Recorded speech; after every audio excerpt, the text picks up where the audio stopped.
All right, welcome back to the channel. Thanks for clicking that button. I don't know, thanks for checking it out. Check out some of my other videos if you're interested in, if you liked what I'm about to show you right here.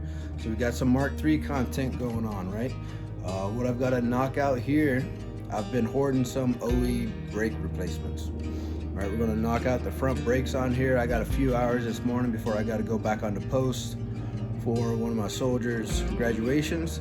Hopefully I get this done in time.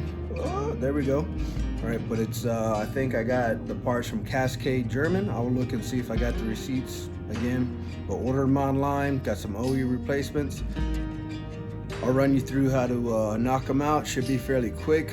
Might show you just one, and then it's the same concept on the other, but we're gonna jack it up. I'm gonna find something to chalk block the rears, because the e-brakes work, but I never trust them, right? So we're gonna chalk block the rear, jack up both sides, so I got access to both calipers, both front wheels, so I can turn it to get a better angle, and then maybe do a quick little clean on the engine bay, because this is San Antonio.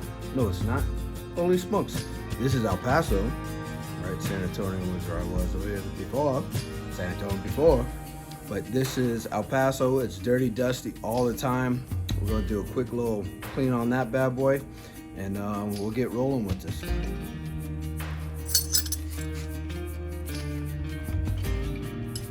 One of the first things, right, you can take this all off at one piece, this carrier and the caliper, but we're doing pads, right? So you got one here, a bolt here that holds the caliper to the carrier. So you got this one, and you got slide pins in here as well. This outer one is a 13, this inner one is a 15. You can break it free, but once you break it free, you see that spins. So hold that one, spin that free. Right, you can do it by hand sometimes.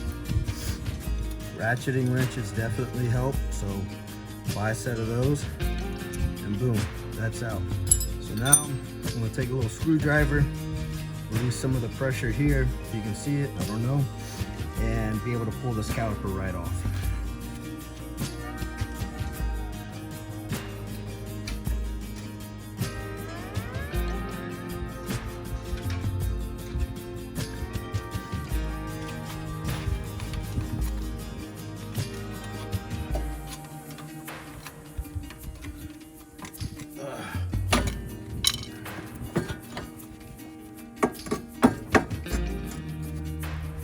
Go. And move to the pads.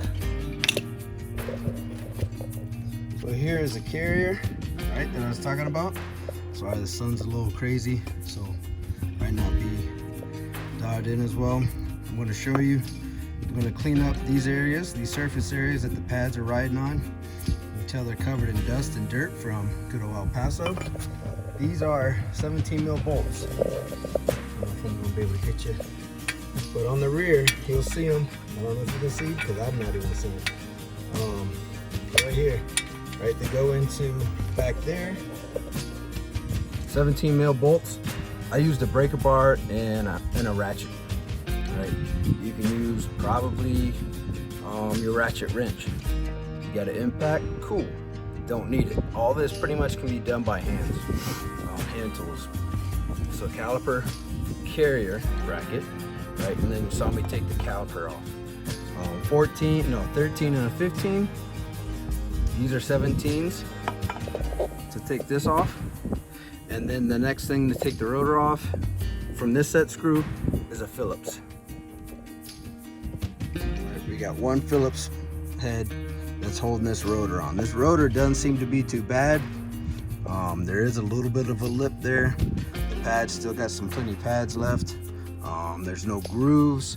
These are actually, I think, off of Cabrio, because I replaced this whole knuckle off of Mark 3.5 Cabrio, because I was having some bearing noise on the opposing side. So I just bought a whole set from the junkyard, bolted it in, was good to go. I had good rotors and pads. But here we go.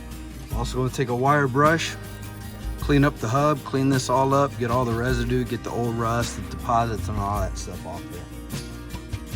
Going to do the same thing to the calipers, to the carrier, and I might you should always pull these out, double check them, clean them up, and lubricate those bad boys. These are the sliders that allow your caliper to slide in and out when you apply the brake, right? It happens along with the piston, and sometimes these get stuck and don't allow the brake to slide back just a little bit, and that's what causes the burning brake smell, along with, can you see it? The piston getting stuck. So we're gonna clean this up now and that. If you're noticing here, I got this ring. Oops, I got this ring here, right? What this is a ring for your ABS. It's an on-off Hall effect sensor. So there would be a sensor on the back of here that reads on, off, on, off, on, off, on, off.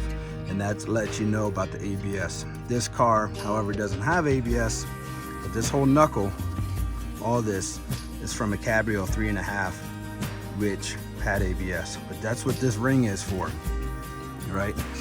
And it's with these little bolts right here. You undo those, this can come off, but this whole part in the bearing is pressed in. So for me, there's no point in taking it off. But if you're gonna replace your bearing, you gotta press this off, use a slide hammer, pull this off, press in the bearing. There's a little C-clip on the back side. We're not doing all that. Bearing's good. We're doing the brakes. So I've got this cleaned up, clean mating surface, the rotor. I spray it on there about 2 or 3 times, right? I'm doing this one hand, watching through the camera. So I spray it on, get it all nice and coated, let it sit. And I do about 2 or 3 times just to make sure it's all off, right? And then this is ready to go back up and the rotor is done. So all the new rotors, when they come with a lubricant on them, right? Don't look like it, might not notice it. You might get one that's already out of the plastic. This had plastic over it, but it's got a sticky lubricant film on it. You got to get some brake clean. I use the good old cheap stuff from Walmart because I buy like a whole case at a time, right? But I'll do the job. Spray this all down, clean it all off. Same with the rear. Before you do that, compare it to your old rotor. Make sure it's the right size, right everything, because once you do that, it's going to be harder to return it if you bought the wrong piece. Clean that up, and then we got some budget-friendly pads. As you can tell, there's no rattle clips on them. Anti-rattle, vibration. One of the old ones from the other pads are still on it. But to get that caliper pushed back in, right, we're going to use this bad boy. If you don't have this, you can use some channel locks, you can use a C-grip, C-clamp, and put the old pad on there and just push it back in so it's back to the starting point. So I'm going to clean this up. Rotor's on, sprayed it down once more, set screw. If this breaks off when you're taking it off, no big deal. You can still put all this back together. You can use one of your lug nuts, put it in so it holds it in place. Just when you take the wheels on and off, making sure these holes are lined up with the hub in the center is going to be the pain for you, but it can be done. It can be worked around.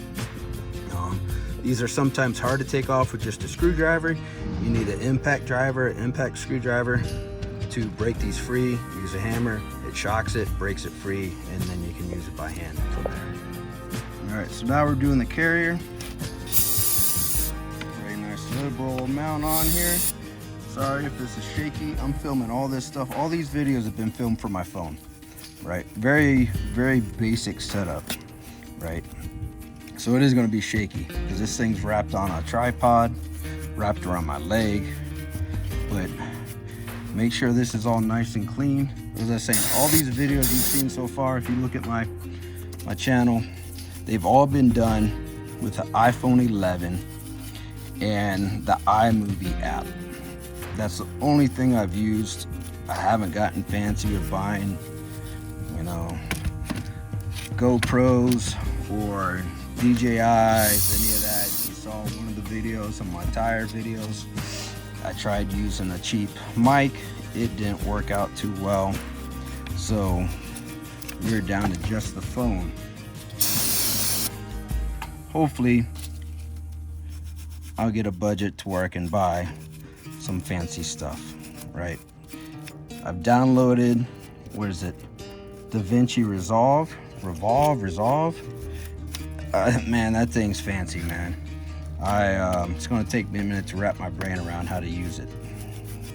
Me and technology don't get along very well.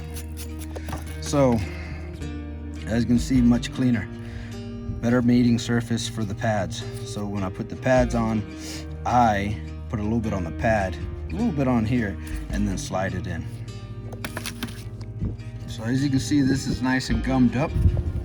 This one here didn't really want to move at all, so it's nice and gummed up. I sprayed some brake clean on there, some on here. This is just to spray it on. I'm going to wipe it down with a rag, some in there as well. And going to spray that out, but I'm going to clean these up, put some new lube on them.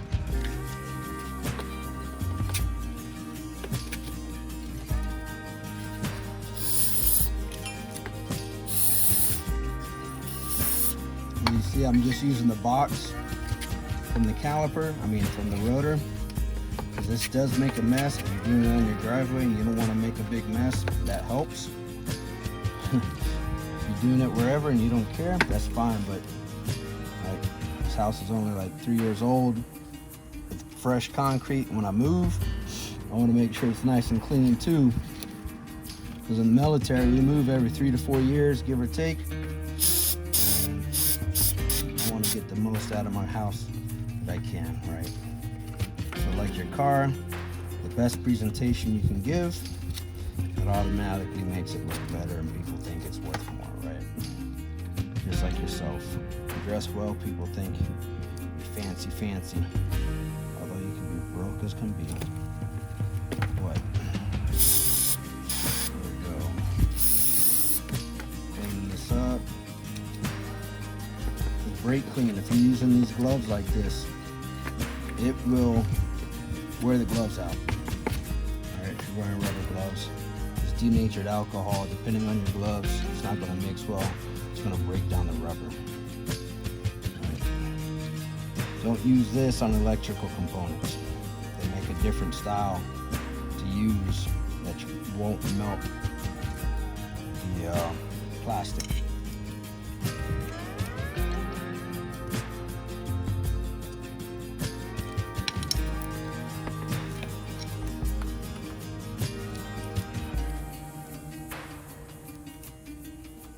Using a little screwdriver, getting the caked on. So this is bent, so I bent it for the Mark III steering wheel, right, to get the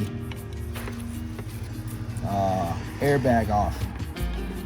There's little pressure clips. I bent that so I can pry it in there, and it works pretty well, right? Sacrifice one tool to make another one. So those are nice and cleaned up. I'm going to use this on those along with the pads, right? Some people use the silver, right? I've learned that if you put that silver anti-seize on here, it'll gum up. I've used it on pads, it's been no problem, but this is really what you want to use for the pads and those slide tabs there. I do put a generous amount, right? Put a good bit on there. I even put some all over that. I put some on the end here, and then on the carrier, I put a nice gob, right? Goop, gop, bop, blah, blah, right? So then when this slides in, it's nice and lubed up. You want to make sure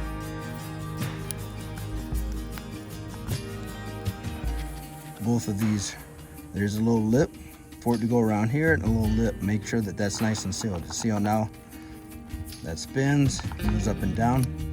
This one didn't do that when I took it off. It was nice and seized up. So the carrier's back in. I did use some medium, you know, nothing fancy. I think this is brown in the color, right? Low strength brown, says it. Here we go. Right there, low strength brown thread lock for the bolts holding this on. You can use blue if you want as well, because OE comes with them with thread lock on. You can buy new bolts if you want. I want to say probably Volkswagen says to replace them. You can use the same ones. I've been doing it for years. Right, wrong, everyone's got their own thoughts. But now this is in, I'm gonna put a little bit of lube here, a little bit of lube here. Before that, I'm gonna push this back in. This is how this tool works, right?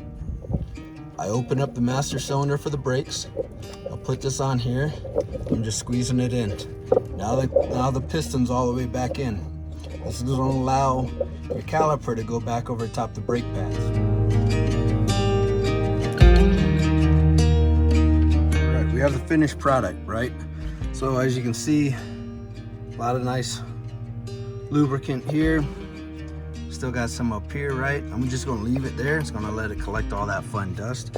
But the fun part is getting this caliper on with these anti-rattle clips, right? You gotta force a little bit. It's gonna bend them down so it puts pressure on them, right? And these things, I line this one up first and then push down to line up the bottom, because trying to put it on straight, you're not gonna get it on all the way. What I do know, and I wanna recognize and let you guys know, make sure you buy quality parts. I did have to adjust, I say adjust, on the inside pad.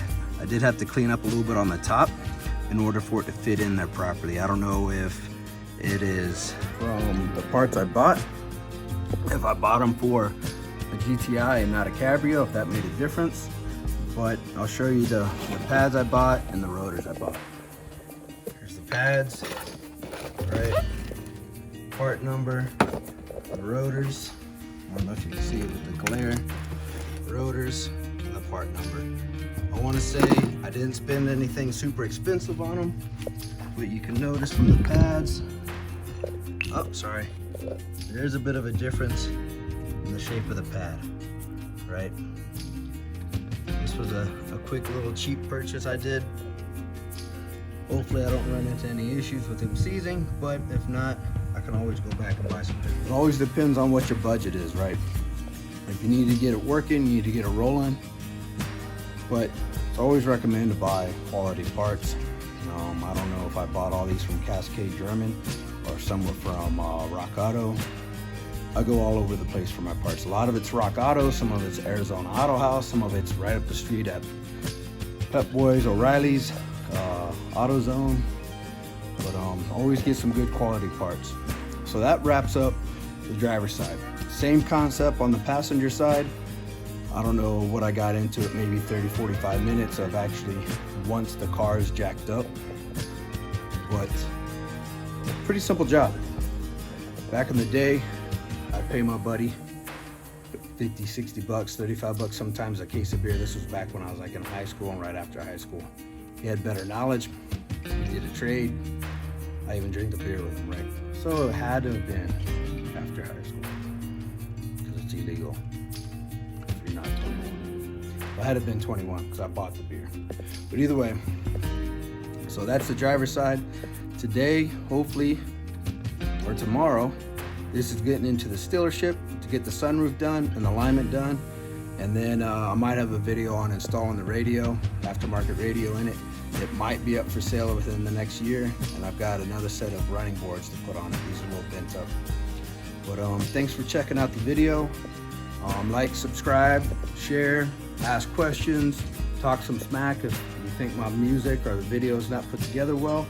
Again, iPhone 11, iMovie app, merged, combined, laid over some music that the app offers, and that's it.